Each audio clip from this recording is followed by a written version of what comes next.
3, 2, 1. સવારથી સાંજ સુધી એનો મેકઅપ હટે નહીં એના માટે સ્કિનને તૈયાર કરવામાં આવે છે પહેલાં કે એને સ્કિનમાં શું જરૂરી છે.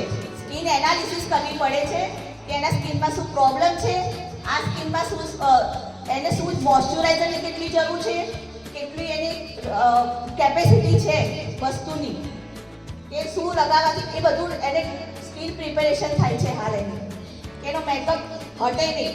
7 થી 8 કલાક સુધી જે બ્રાઇડલનું ફંક્શન હોય છે સવારથી સાંજ સુધી એ લેડીઝ રહે એના માટે સ્કિનની પ્રિપેરેશન થાય છે.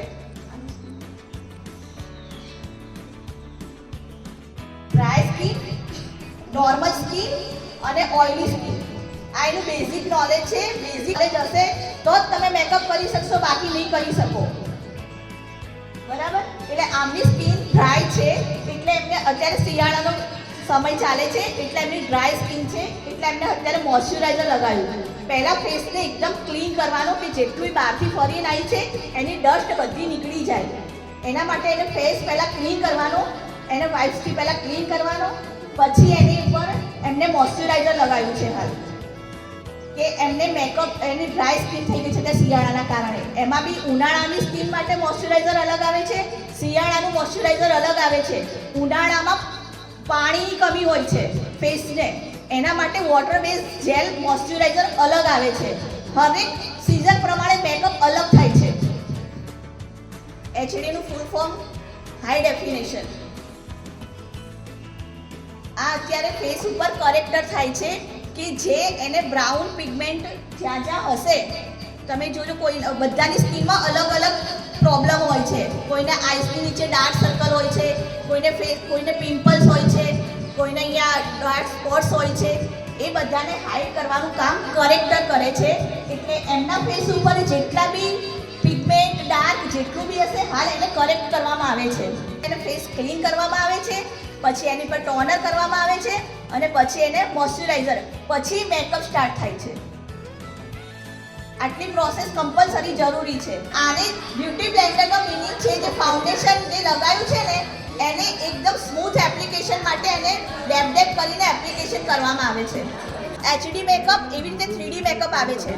તમારા ફ્યુચર્સ છે જેવી રીતે નોઝ છે, ચીક્સ છે, લિપ્સ છે, એ બધું તમારે હાઇલાઇટ કરવાનું છે. તમારા ફેસના ફ્યુચર્સ હાઇલાઇટ કરવાના છે. એટલે જે અંડર આપણો જે એરિયા જે ફેસનો છે ને એમાં આ એરિયા બહાર આવે છે. બરાબર? નોઝનો એરિયા બહાર છે આપણા ફેસ પ્રમાણે.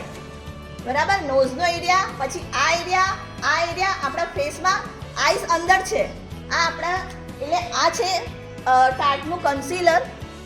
એને જે આપણા ડેફિનેશન જેટલા જે બહાર દેખાય છે ને એને હાઇલાઇટ કરે છે. એને સીટીએમ કરવું જરૂરી છે, ફાઉન્ડેશન લગાવવું જરૂરી છે. તમે ડાયરેક્ટ ફાઉન્ડેશન કરેક્ટર નહીં કરો, ફાઉન્ડેશન લગાવશો તો બધા ડાઘા દેખાશે તમારે. આઈ મેકઅપ બી કરવા માટે એનો એક બેઝ બનાવવો જરૂરી છે. તો આઈસની ઉપર બી એને પહેલાં કરેક્ટર કરવું પડે છે. જે ડાઘ હતા તો આઈસની ઉપર બી કન્સીલર લગાવવું પડે. વ્હાઇટ પેપરમાં તમે ડ્રોઈંગ કરશો તો કેટલું સરસ દેખાશે, અને તમે યલો કે ગ્રીન કે પિંક પેજમાં કરશો તો અલગ દેખાશે ને. એવી જ રીતે તમારે આઈસની ઉપર વ્હાઇટ બેઝ બનાવવો જરૂરી છે, પછી આઈ મેકઅપ તમારે કરવો પડે. તો તમારા જે આઈ મેકઅપના જે કલર પિગમેન્ટ લીધા છે ને એ હાઇલાઇટ થઈને દેખાશે. એટલે આઈ મેકઅપ કર્યા પહેલાં બી આઈસનો બેઝ બનાવવાનો હોય છે અને પછી એને આઈ મેકઅપ સ્ટાર્ટ કરાય છે. અને તમે ડ્રોઈંગ કરો છો તો છેલ્લે બ્લેક કલરની સ્કેચ પેનથી બોર્ડર લાઈન કરો છો. બરાબર? એવી જ રીતે આઈસ મેકઅપ કર્યા પછી એને વિંગ્સ લાઈન, કાજલ એ બધું કરવામાં આવે છે. કારણ કે તમારી આઈસ રહી એ હાઇલાઇટ થાય, તમારા આઈસનો શેપ તમારો પરફેક્ટ દેખાય. અને હરેક આઈસના શેપ પ્રમાણે આઈ મેકઅપ પણ અલગ થાય છે. આઈ મેકઅપ બી અલગ અલગ થાય છે કારણ કે કોઈની અંદર જતી રહેલી હોય છે, કોઈને બે આંખની વચ્ચે સ્પેસ હોય છે, કોઈને વિંગ્સ, કોઈની આલમંડ જેવી આઈસ હોય છે. એટલે જે પ્રમાણે આઈસ હોય એ પ્રમાણે આઈ મેકઅપ પણ અલગ થાય છે.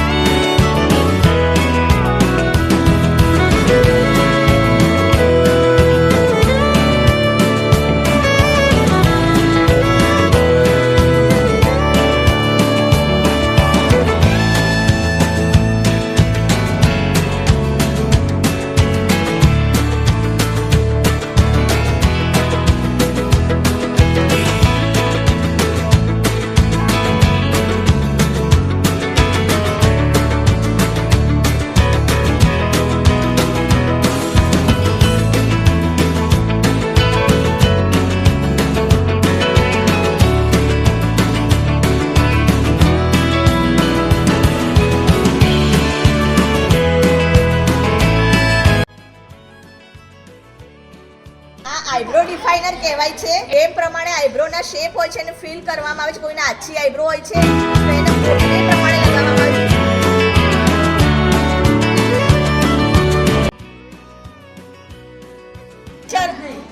આ બ્લશર એપ્લિકેશન થાય છે જે તમારા ચીક્સ હોય છે એને પિંક દેખાડવા માટે. બરાબર? આ બ્લશર પેલેટ છે. આ પણ સ્કિન અકોર્ડિંગ જ એપ્લિકેશન કરવાની હોય છે.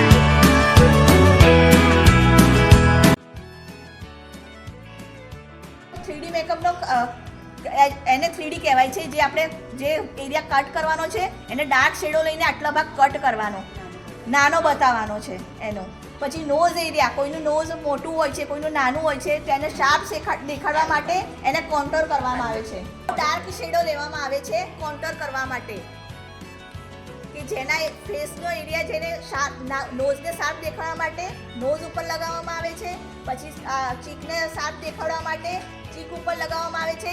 પછી આ જે આપણો એરિયા છે ચીન એરિયા, એને ત્યાં અહીંયા પણ એપ્લિકેશન કરવામાં આવે છે કે અહીંયા તમારે શાર્પ દેખાય.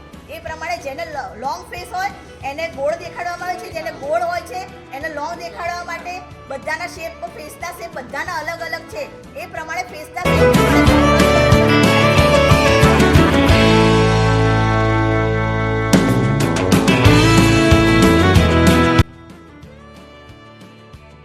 આ છે. આ એકદમ ફ્લફી થોડો પહોળો બ્રશ છે. આ રહ્યો જે ઉપર એપ્લિકેશન, ઉપરની જે પાપડ રહી ને એને એપ્લિકેશન કરવામાં આવે છે. આ ડબલ સાઈડ આવે છે. અને આ બીજા રહ્યા ને, બીજી સાઈડ જે નીચે આપણે ગ્રોથ ઓછો હોય છે પાપડનો, એના માટે આ નાનો બ્રશ